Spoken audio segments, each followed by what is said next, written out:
Hello, my dear students. This is Dr. Y. Dhanraju, your social teacher. Today, we are going to learn about important concept in 10th class, that is political parties. So ఈ రోజు మనము political parties అనే ఒక పాఠ్య భాగాన్ని మనం నేర్చుకోబోతున్నాం. So ఈ పాఠ్య భాగంలో మనం ప్రధానమైనటువంటి అంశాలు ఏంటంటే వాట్ ఈస్ పొలిటికల్ పార్టీస్ అంటే ఏంటి, కాంపోనెంట్స్ ఆఫ్ పొలిటికల్ పార్టీస్ లో ఉన్నటువంటి అంశాలు ఏంటి, అదేవిధంగా టైప్స్ ఆఫ్ పొలిటికల్ పార్టీస్ లో ఉన్నటువంటి రకాలు ఏంటి, ఆ పొలిటికల్ పార్టీస్ ఏమేమి ఉన్నాయి, మన భారతదేశంలో లేదా ఆంధ్రప్రదేశ్లో ఏమేమి ఉన్నాయి, పొలిటికల్ పార్టీస్ యూసేజ్ ఏంటి, పొలిటికల్ పార్టీస్ వల్ల మనకు ఉన్నటువంటి ప్రయోజనాలు ఏంటి అనే కాన్సెప్ట్స్ మనం ఈ రోజు నేర్చుకోబోతున్నాం. Ready? Yes. So we are going to learn important concept of political parties and democratic politics 2 అనే టెక్స్ట్ బుక్ లో మనం ఈ యొక్క పాఠ్య భాగాన్ని మనం నేర్చుకోబోతున్నాం. So why do we need a political party? అసలు పొలిటికల్ పార్టీ అనేది మనకు అవసరమా? పొలిటికల్ పార్టీ అనేది మనకు ఏ విధంగా ఉపయోగపడుతుంది అనే విషయాన్ని మనం ఒకసారి చూస్తే, గతంలో వెళ్తే అసలు పొలిటికల్ పార్టీ యొక్క స్వరూపం ఎలా ఉండేది, what is the nature of political party in previous days, ancient days అనే విషయాన్ని మనం ఒకసారి చూస్తే, అసలు పొలిటికల్ పార్టీ అనేది మనం ఒకసారి ఎలా ఉపయోగపడుతుంది, మనకు ఇది అవసరమా అనే విషయాన్ని చూస్తే, గతంలో కూడా చరిత్రలో మనం different types of political parties ని చూస్తాం. వాటి యొక్క స్వరూపాలు వేరే కానీ అది ఉద్దేశం ఒకటే అనే విషయాన్ని మనం గమనించవచ్చు. ఇక్కడ monarchy or king system, centre of power అనేది ఉండేది ఇంతకు ముందు. మోనార్కీ సిస్టమ్ అంటే రాజులు పరిపాలించే కాలం అది. అదేవిధంగా కాన్స్టిట్యూషనల్ మోనార్కీ అనేది ఇంకొక టైప్. దీన్ని మనం ఏమంటామంటే, ఇంతకుముందు రాజులు పరిపాలించినప్పుడు ఒకే వ్యక్తి చేతిలో అధికారం ఉండేది. ఇక్కడ కాన్స్టిట్యూషనల్ మోనార్కీ సిస్టమ్ అంటే ఏంటంటే కొన్ని అధికారాలు కొంతమందికి వికేంద్రీకరించబడతాయి. ఇది కూడా మనం గతంలో చూసాం. అదేవిధంగా మరొక రకం ఏంటంటే రిప్రజెంటేటివ్ డెమోక్రసీ. ఇక్కడ దీన్ని ఏమంటామంటే, ఇది ప్రజాస్వామ్యం యొక్క ఆరంభ దశలో ఇలాంటి యొక్క స్వరూపాన్ని మనం చూడవచ్చు. అదే విధంగా చివరిగా పొలిటికల్ పార్టీ, ఇప్పుడు మోడర్న్ ఆధునిక ప్రజాస్వామ్యంలో పొలిటికల్ పార్టీస్ అనేటివి చాలా చాలా కీలకమైనటువంటి అంశంగా మనం చూడవచ్చు. సో ఇప్పుడు గతంలో మనం ఈ మూడింటిని పరిశీలించాం. ప్రస్తుతం పొలిటికల్ పార్టీ అనేది ఎలా ఉపయోగపడుతుంది, ప్రజెంట్ ఆధునిక ప్రజాస్వామ్యంలో ఈ పొలిటికల్ పార్టీ సిస్టమ్ అనేది మనకు ఎలా ఉపయోగపడుతుంది, అది దానివల్ల మనకు ఒనగూరే ప్రయోజనాలు ఏంటి అనే విషయాన్ని మనం ఈ యొక్క తరగతిలో నేర్చుకోబోతున్నాం. మరి ఏంటి పొలిటికల్ పార్టీ అంటే ఏంటి, దాని యొక్క అర్థం ఏంటి అనే విషయాన్ని మనం స్పష్టంగా చూడవచ్చు. Meaning of political party: A political party is a group of people who come together to contest elections and hold power in the government. అసలు పొలిటికల్ పార్టీ అనేది ఏం చేస్తుంది, దీన్ని మనం పొలిటికల్ పార్టీ అంటాము అని అంటే క్లియర్ గా మనం ఇక్కడ చూడవచ్చు స్క్రీన్ పైన. Political party who come together, ఎవరైతే కలిసి ఎలక్షన్లలో పోటీ చేస్తారో, contest in elections and hold power, అధికారాన్ని చేజిక్కించుకుంటారో, ఆ ప్రభుత్వాన్ని ఏర్పాటు చేస్తారో, అలాంటి దాన్ని మనం పొలిటికల్ పార్టీ అనవచ్చు. సో మీకు యాజ్ యూజువల్ గా ఎగ్జామ్స్ లో రావచ్చు, ఏంటి పొలిటికల్ పార్టీ అంటే ఏంటి, ఒక సెంటెన్స్ లో వాక్యం రాయండి అంటే, a political party is a group of people who come together to contest in elections and hold power in the government అని రాస్తే ఈజీగా మనకు సరిపోతుంది. అదేవిధంగా ఇలా అధికారాన్ని చేజిక్కించుకోవడంతో పాటు they agrees on some policies, వీళ్ళందరూ కొన్ని విధానాలని కట్టుబడి అంగీకరించి ఉంటారు. అంతేకాకుండా వీళ్ళు సొసైటీ కోసం వీళ్ళు ఏం చేస్తారంటే కలెక్టివ్ గా సొసైటీ నీడ్స్ ఏవైతే ఉన్నాయో వాటన్నిటిని ప్రమోట్ చేసే క్రమంలో వీళ్ళు క్రియాశీలకంగా పనిచేస్తారు అనే విషయాన్ని కూడా మనం గమనించాలి. So they are all agree on some policies and programmes for the society. సమాజం కోసం, సమాజం సంబంధించినటువంటి కార్యక్రమాల్లో వీళ్ళు ఎక్కువగా ఇన్వాల్వ్ అయి ఉంటారు. ఆ పాలసీస్, ఆ విధానాలను అంగీకరించి వాటి కోసం కష్టపడుతూ ఉంటారు. అందుకనే పొలిటికల్ పార్టీ అనేది ఏంటి, ఎలా పనిచేస్తుంది అనే విషయాన్ని మనం ఈ యొక్క స్క్రీన్ లో చూడవచ్చు. సింపుల్, మీకు ఎగ్జామ్ లో పొలిటికల్ పార్టీ అంటే ఏంటి ఒక వాక్యంలో రాయండి అంటే సింపుల్ గా ఈ 2 వాక్యాలు రాస్తే మీకు మంచి మార్కులు వచ్చే అవకాశం ఉంది. మరి ఈ పొలిటికల్ పార్టీ అర్థం ఏంటనేది చూసాం మనము. మరి కాంపోనెంట్స్ ఆఫ్ పొలిటికల్ పార్టీ ఏంటి, కాంపోనెంట్స్ ఆఫ్ పొలిటికల్ పార్టీ అంటే ఏంటి, ఎవరెవరు ఉంటారు అందులో, ఏ అంశాలు ఇమిడి ఉంటాయి. సో కాంపోనెంట్స్ అంటే ఈ పొలిటికల్ పార్టీ అనే సిస్టమ్ లో ఎవరెవరు ఉంటారు, ఏ అంశాలు ఉంటాయి అనే విషయాన్ని మనం ఒకసారి చూస్తే, the leaders like MLAs, MPs మనకు బాగా తెలుసు, అలాంటి వాళ్ళందరూ ఉంటారు. అదే విధంగా ఇక్కడ ఎమ్మెల్యేలు మాత్రమే ఉంటారంటే వాళ్ళతో పాటు యాక్టివ్ మెంబర్స్ కూడా ఉంటారు. The active members who organise the participate and make arrangements of party activities. అంటే లోకల్ లీడర్స్ అంటాం వాళ్ళం సింపుల్ గా. ఇంకో భాషలో ఏం చెప్పొచ్చు, లోకల్ లీడర్స్ అని చెప్పొచ్చు. వీళ్ళతో పాటు ఇంకొకరు ఎవరు ఉంటారంటే the followers, means common people, ఎవరైతే ఓట్లు వేస్తారో, ఎవరైతే మద్దతు ఇస్తారో ఆ పార్టీకి, అలాంటి వాళ్ళందరినీ మనం ఏమంటామంటే ఫాలోవర్స్ అని అంటాం. సో ఇక్కడ స్పష్టంగా గమనించండి పిల్లలు, కాంపోనెంట్స్ ఆఫ్ పొలిటికల్ పార్టీస్ చాలా సింపుల్ గా ఈజీగా మార్కులు తెచ్చుకోవచ్చు.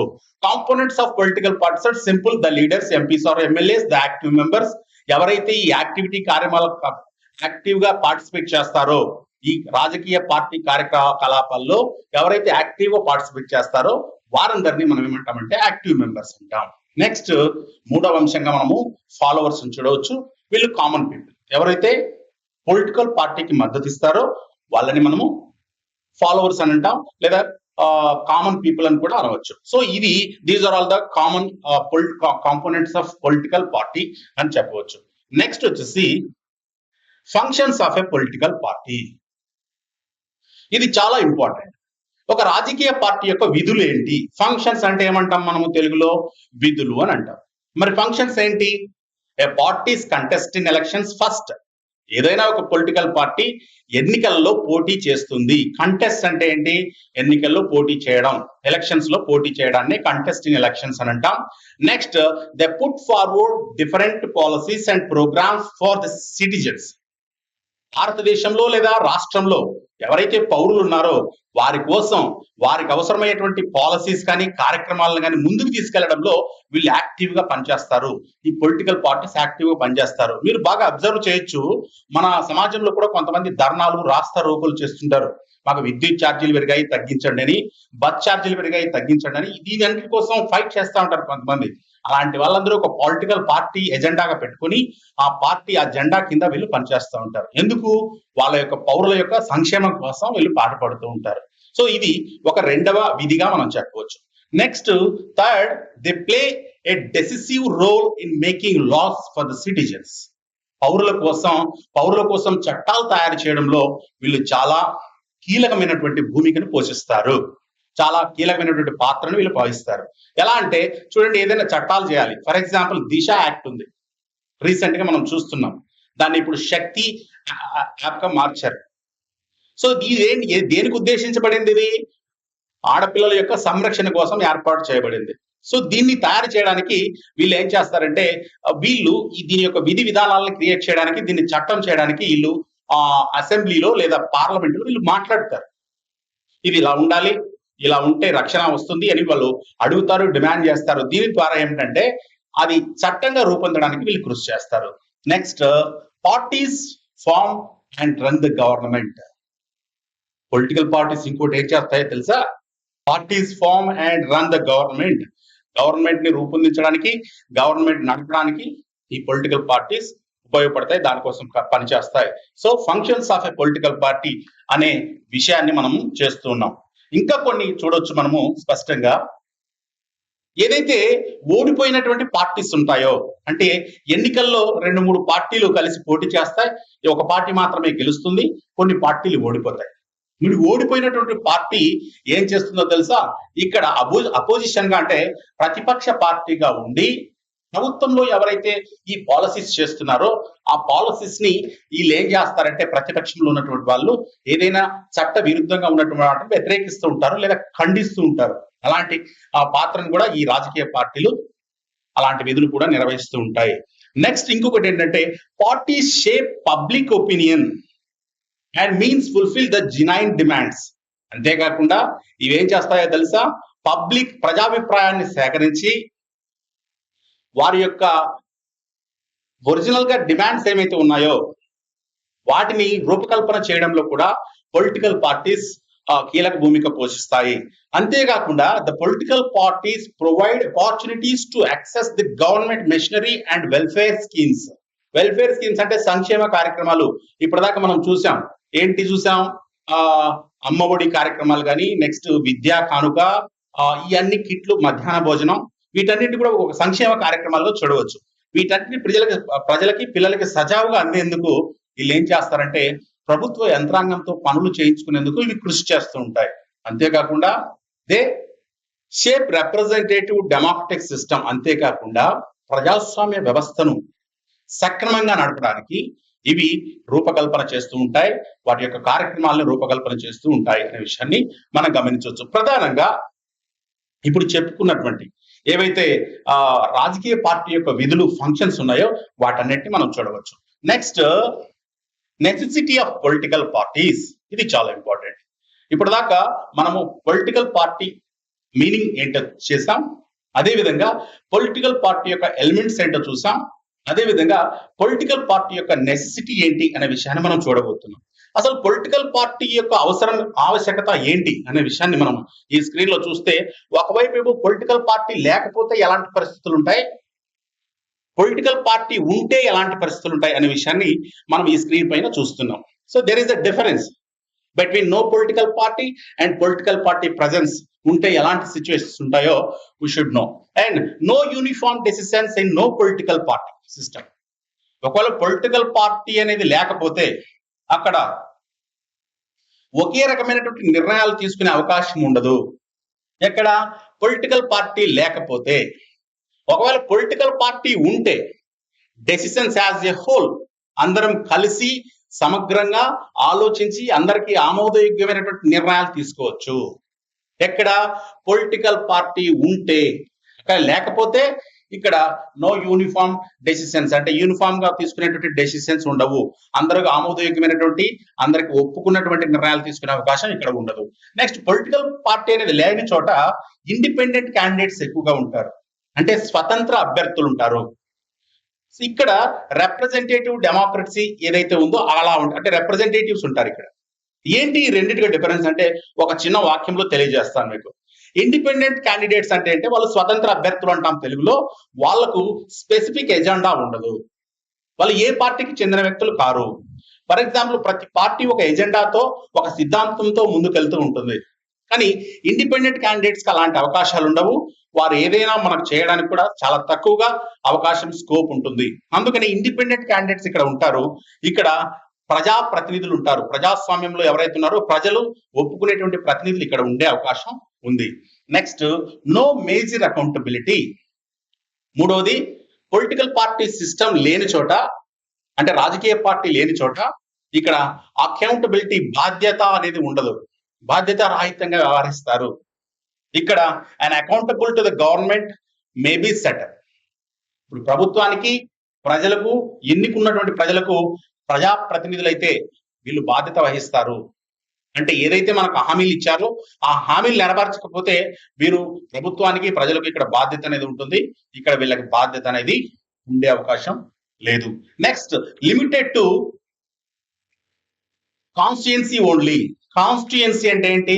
ఆ నియోజకవర్గము, ఏ ప్రదేశంలో అయితే అతను పోటీ చేశారో ఒక నియోజకవర్గానికి లేదా ఆయా మండలాలకు లేదా ఆయా గ్రామాలకు మాత్రమే ఇతను జవాబుదారీతనంగా ఉంటాడు. ఇతని యొక్క పనితీరు ఆ నియోజకవర్గానికి మాత్రమే పరిమితమై ఉంటుంది.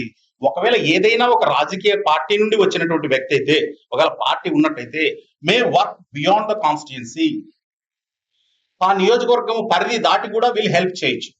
ఎక్కడ పొలిటికల్ పార్టీస్ ఉన్న చోట ఇలాంటి అవకాశం ఉంటుంది, కానీ ఇక్కడ అవకాశం ఉండదు. ఎందుకంటే ఆ నియోజకవర్గానికి మాత్రమే వాళ్ళు పరిమితం అయ్యే అవకాశం ఉంది. నెక్స్ట్, చివరిగా మనం ఒకసారి చూస్తే, no one to take care of the country. Political parties అనేవి లేకపోతే ఎవరు కూడా దేశ రక్షణ కోసం, దేశాన్ని సంరక్షించే ఉద్దేశంతో పనిచేయరు. అలా కాకుండా ఒకవేళ పొలిటికల్ పార్టీ అనేది ఉంటే ఖచ్చితంగా certain party may take care of the country. ఆ దేశము లేదా ఆ రాష్ట్రము లేదా ఆ నియోజకవర్గం గురించి వీళ్ళు ఖచ్చితంగా ఆలోచిస్తారు, వాటి యొక్క రక్షణ గురించి ఆలోచించి పనిచేస్తారు. ఇక్కడ అంత ఆ రక్షణ గురించి కానీ ఆలోచించే వ్యక్తులు ఎవరు ఉండరు పొలిటికల్ పార్టీ లేకపోతే.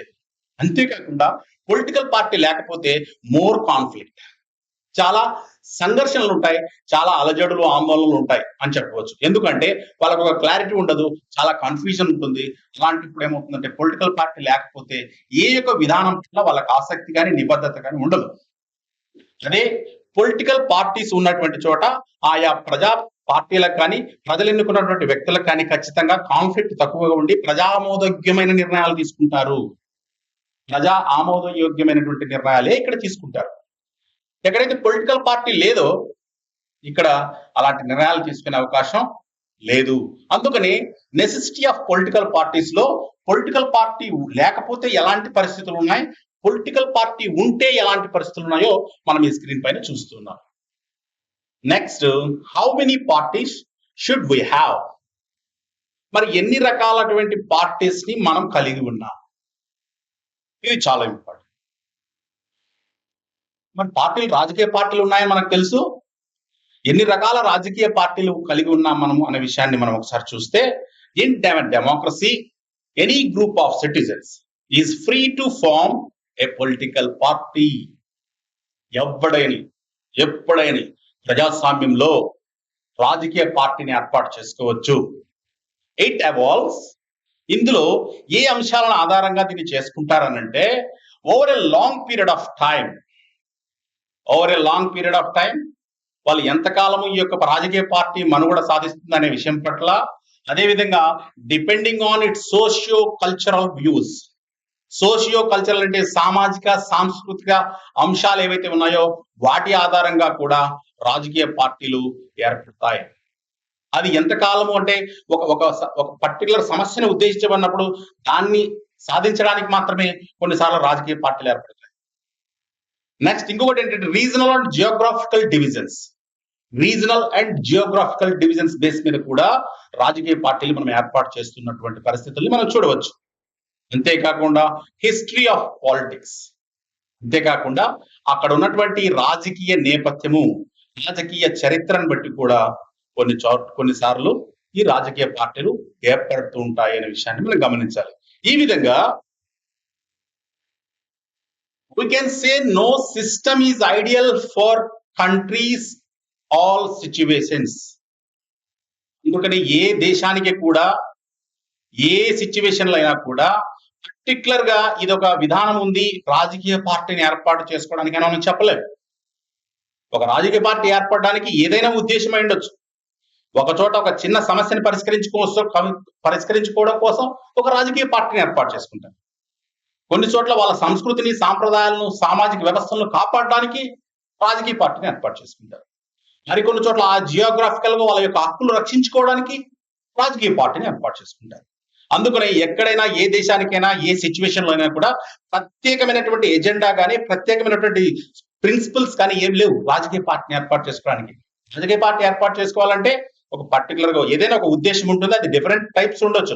కొంతమంది కొంతకాలం చేయొచ్చు, కొంతమంది సోషియో కల్చరల్ వ్యూస్ మీద ఏర్పాటు చేయొచ్చు, కొంతమంది ప్రాంతీయంగా భౌగోళికంగా ఏర్పాటు చేసుకోవచ్చు, కొంతమంది ఆ పాలిటిక్స్ యొక్క నేపథ్యాన్ని గమనించి కూడా ఈ యొక్క పార్టీలు ఏర్పాటు చేసుకోవడాన్ని మనం గమనిస్తున్నాం. సో ఈ విధంగా మరి ఎన్ని రకాల పార్టీస్ ఉన్నాయి అనే విషయాన్ని మనం ఒకసారి చూస్తే, ఈ యొక్క ఎలిమెంట్స్ ని బేస్ చేసుకుని మనం క్లియర్ గా ఈ దీంట్లో చూడవచ్చు. 1 party system, 2 party system, multi party system. So party systems అనేది ఏ విధంగా ఉంటుందంటే, ఒక చోట ఒక పార్టీ ఉంటుంది, ఒక చోట 2 పార్టీలు ఉంటాయి, ఒక చోట 2 కంటే ఎక్కువగా ఉన్నటువంటి దాన్ని మనం ఏమంటామంటే మల్టీ పార్టీ సిస్టమ్ అని అంటాము. ఏమంటాం మనము? మల్టీ పార్టీ సిస్టమ్ అని కూడా అంటాం. సో ఇక్కడ 1 party సిస్టమ్ అంటే ఏంటి, 2 party సిస్టమ్ అంటే ఏంటి, మల్టీ పార్టీ సిస్టమ్ అంటే ఏంటి అనే విషయాన్ని మనం నేర్చుకోబోతున్నాం. ఓకే, రెడీనా పిల్లలు? ఓకే, 1 party సిస్టమ్ అంటే ఏంటి? ఈ సింపుల్ ఆ పేరులోనే ఉంది, మీకు 1 party సిస్టమ్ అనే పేరులోనే ఉంది. So party and government are almost same. ఇక్కడ ఏముంటాయి? రాజకీయ పార్టీ, ప్రభుత్వాన్ని ఏర్పాటు చేసినటువంటి పార్టీ దాదాపుగా ఒకటే ఉంటుంది. ఉదాహరణకు ఎక్కడుంది, ఏ దేశంలో ఉందంటే చైనాగా మనం చెప్పుకోవచ్చు. So 1 party's members run for office. ఆ రాజకీయ పార్టీలు ఎవరైతే ఉంటారో వాళ్ళే కార్యాలయాల్ని, ప్రభుత్వ కార్యాలయాల్ని నడుపుతారు. Head of the government usually head of party. ఏదైతే ప్రభుత్వం యొక్క అధికారం ఏదైతే ఉందో అదే వాళ్ళే హెడ్ ఆఫ్ ది పార్టీగా వ్యవహరిస్తారు. Party members recruit new party members. ఈ పార్టీ మెంబర్స్ ఎవరైతే ఉన్న వాళ్ళు మళ్ళీ కొత్త పార్టీ మెంబర్స్ ని అపాయింట్ చేసుకుంటారు. Party members given top government jobs. అంతేకాకుండా ఆ సిస్టమ్ లో వాళ్ళ పార్టీ వాళ్ళకి ప్రభుత్వంలో ఉన్నటువంటి ఉన్నత ఉద్యోగాలు ఇస్తారు అనే విషయాన్ని మనం గమనించవచ్చు. వన్ పార్టీ సిస్టమ్ ఉందంటే సింపుల్ గా ఆ పార్టీ వాళ్ళకి అన్ని వస్తాయి, ఆ పార్టీ వాళ్ళే ప్రభుత్వ కార్యకలాపాలు నిర్వహిస్తారు, ఆ పార్టీ వాళ్ళే అధికారులుగా చలామణి అవుతారు, ఆ పార్టీ వాళ్ళే ఆ పార్టీ కోసం అపాయింట్ చేసుకుంటారు. అక్కడ ప్రభుత్వము పార్టీ రెండు ఒకటే. దీనికి ఎగ్జాంపుల్ చైనా. పిల్లలు నేను ఒక క్వశ్చన్ అడుగుతున్నాను మీకు. వన్ పార్టీ సిస్టమ్ ఉన్నటువంటి దేశం ఏది? Which country having one party system? So ఎవరైనా మీకు ఆన్సర్ తెలిస్తే కామెంట్ లో రాయండి. సో వన్ పార్టీ సిస్టమ్ అంటే ఏంటి, వన్ పార్టీ సిస్టమ్ ఏ దేశంలో ఉంది అనే విషయాన్ని మీరు ఈ వీడియో విన్న తర్వాత కామెంట్ లో తెలియచేయండి. ఓకే, వన్ పార్టీ సిస్టమ్ తర్వాత ఇంకా కొన్ని అంశాలు వన్ పార్టీ సిస్టమ్ లో ఏం చూడవచ్చు అంటే, thus one party system is a type of system of a state in which one political party has a right to form the government. Simple చూడండి, one party system లో మనం ఏం చెప్పొచ్చు final గా అంటే, వన్ పార్టీ సిస్టమ్ లో ఏ party అయితే ఉంటుందో ఆ పార్టీ గవర్నమెంట్ ని ఫామ్ చేస్తుంది. All other parties are either outlawed or allowed to take only limited participation in elections. మిగతా పార్టీలు ఏదైనా ఉన్నా వాళ్ళు కేవలం చాలా ప్యాసివ్ గా లేదా తక్కువ భాగస్వామ్యాన్ని కలిగి ఉంటారు ఎలక్షన్స్ లో అనే విషయాన్ని మనం గమనించాలి. ఎగ్జాంపుల్ వన్ పార్టీ సిస్టమ్ లో ఉన్నటువంటి ఎగ్జాంపుల్ చైనాకి సంబంధించినటువంటి ఫ్లాగ్, ప్రతి దేశానికి గుర్తింపు కోసం ఒక జెండా ఉంటుంది, ఆ జెండా మనం ఇక్కడ చూడవచ్చు. నెక్స్ట్ రెండవది two party system. Okay, so two party system మనం ఒకసారి చూస్తే, two party system wear two major political parties, ఎక్కడైతే రెండు పొలిటికల్ పార్టీస్ ఉంటాయో ప్రధానంగా యాక్టివ్ గా క్రియాశీలకంగా ఉంటాయో అలాంటి దాన్ని మనము టూ పార్టీ సిస్టమ్ అంటాం. సో ఇక్కడ టూ పార్టీస్ మాత్రమే డామినేట్ ద పొలిటికల్ ల్యాండ్స్కేప్. ఈ రాజకీయ చదరంగంలో ప్రధానంగా ఈ రెండు పార్టీలే కీలక భూమికి పోషిస్తుంటాయి, చాలా క్రియాశీలకంగా వ్యవహరిస్తూ ఉంటాయి. At any point of time, one of the two parties typically holds a majority in the legislature and is usually referred to as the majority of governing party, while other called is the minority or opposition party. ఇక్కడ చూస్తే ఈ landscape లో, ఈ political landscape లో ఉన్నటువంటి two parties లో ఒక party ఎక్కువగా మెజారిటీతో ఉంటుంది, దాన్ని మనం ఏమంటామంటే అధికార పక్షం అంటాం. ఇదే గవర్నింగ్ పార్టీ అని కూడా అంటాం, అధికారాన్ని చలాయించే పార్టీగా మనం చెప్తాం. ఇక రెండవది ఏదైతే ఉందో దీన్ని మైనారిటీ పార్టీ అంటాం లేదా అపోజిషన్ పార్టీ అని అంటాం. మరి ఇలాంటి టూ పార్టీ సిస్టమ్స్ ఎక్కడున్నాయి అనే విషయాన్ని మనం ఒకసారి చూస్తే, United states of America, Zimbabwe, United Kingdom, Jamaica and Malta. So ఇవి ఎగ్జాంపుల్స్. ఇక్కడ నేను మీకు క్వశ్చన్ అడుగుతున్నాను, టూ పార్టీ సిస్టమ్ కలిగి ఉండని దేశం ఏది కింది వాటిలో? United states of America, Zimbabwe, United Kingdom, India. So దయచేసి ఈ ఆన్సర్ ని కూడా మీరు కామెంట్ లో తెలియచేయండి. టూ పార్టీ సిస్టమ్ కలిగి ఉండని దేశం. Which country don't having two party system? One is United states of America, Zimbabwe, United Kingdom and India.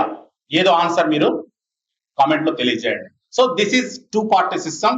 మరొకసారి తెలియజేస్తున్నాను, టూ పార్టీ సిస్టమ్ ఏంటంటే, టూ పార్టీ సిస్టమ్ లో పేరులోనే ఉంది, రెండు పార్టీలే ఉంటాయి. రెండు పార్టీలు, ఒక పార్టీ అధికారాన్ని చేజిక్కించుకుంటుంది, మెజారిటీ కలిగి ఉంటుంది, దాన్ని అధికార పార్టీ అంటారు. రెండవది మైనారిటీలో ఉంటుంది లేదా అపోజిషన్ పార్టీ అని కూడా ఉంటుంది. Okay, next multi party system. So చాలా important. more than two parties where we have, it is called multi-party system. A multi-party system is a political system in which multiple political parties across the political spectrum run for national elections or all have capacity to gain control of the government offices separately in or coalition.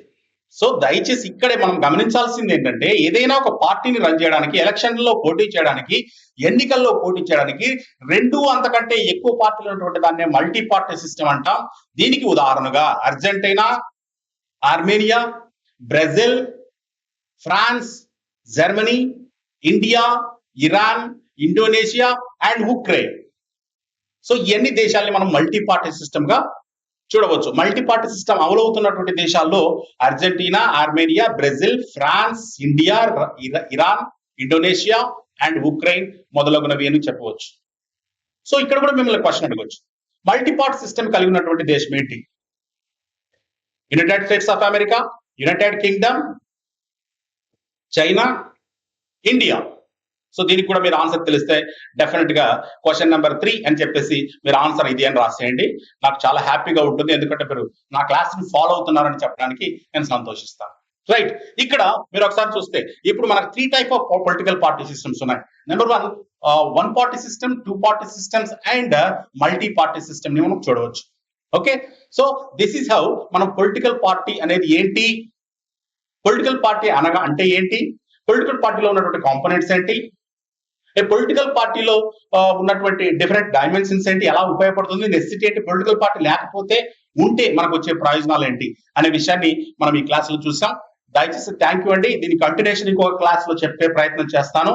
Thank you very much. దయచేసి నేను అడిగినటువంటి questions ని మీరు తప్పనిసరిగా answer చేస్తారని ఆశిస్తున్నాను. అదే విధంగా మనబడి కర్నూలు యూట్యూబ్ ఛానల్ ని అందరూ సబ్స్క్రైబ్ చేయించండి, మీరు చేయించుకోండి, మీ తల్లిదండ్రుల యొక్క మొబైల్లో కూడా చేసుకొని ఇంకా డిఫరెంట్ లెసన్స్ ని, మీరు అన్ని రకాల లెసన్స్ ని 10th క్లాస్ లో మీరు వినడం ద్వారా రౌండ్ ద క్లాక్ అంటే సంవత్సరంలో ఎప్పుడైనా ఎక్కడైనా మీరు దీని ద్వారా ఈ లెసన్స్ నేర్చుకోవచ్చు. దయచేసి మీరు సబ్స్క్రైబ్ చేసుకోండి, బెల్ ఐకాన్ క్లిక్ చేయండి. దానివల్ల ఏమవుతుందంటే ఏదైనా కొత్త క్లాస్ ఇమీడియట్ గా మనం అప్లోడ్ చేసిన వెంటనే మీకు క్లాస్ కి నోటిఫికేషన్ వస్తుంది, మీకు కొత్త క్లాస్ మీకు అందుబాటులో ఉందని. దాని ద్వారా మీరు వెంటనే ఇన్స్టెంట్ గా ఆ లెసన్స్ ని వినవచ్చు. Thank you very much. Thank you one and all. This is signing out, Dr. Y. Dhanraj.